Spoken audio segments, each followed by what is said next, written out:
तर B.Ed admission शैक्षणिक वर्ष 2025 ते 27. तर डॉक्युमेंट्स, नेसेसरी डॉक्युमेंट्स, अत्यावश्यक कागदपत्राची आपण आता लिस्ट पाहत आहोत.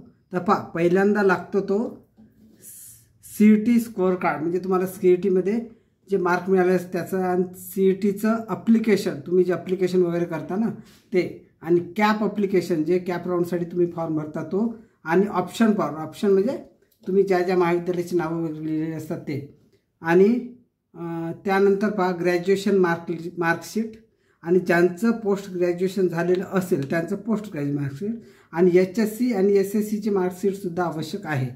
आणि if you are post graduate त्याचं पाहिजे. आणि ट्रान्सफर सर्टिफिकेट, मायग्रेशन सर्टिफिकेटसुद्धा पाहिजे. बाहेरच्या म्हणजे युनिव्हर्सिटीमधून जर तो विद्यार्थी आलेला असेल तर ते मायग्रेशन सर्टिफिकेट म्हणतात, स्थलांतर सर्टिफिकेट.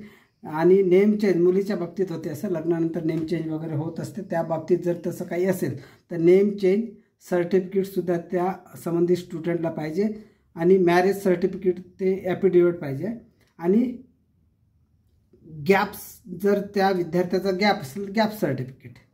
आणि आधार कार्ड आणि पॅन कार्ड हे कुठे कंपल्सरीच आहेत.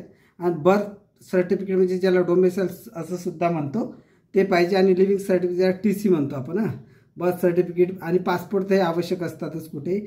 आणि हे झाले कंपल्सरी डॉक्युमेंट, हे प्रत्येक विद्यार्थ्याला पाहिजे असतात, तो कुठल्याही कॅटेगरीचा असो, ठीक आहे. आणि मायग्रेशनच फक्त बाहेरच्यांना पाहिजे, इथल्यांना नाही लागत.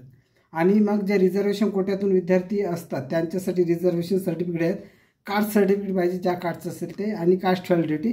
आणि नॉन क्रिमिलियर म्हणजे ते उत्पन्नाचा दाखला असतो, विशिष्ट उत्पन्न गटाच्या आत सवलती मिळत असतात, फी माफीच्या किंवा स्कॉलरशिपच्या सुद्धा.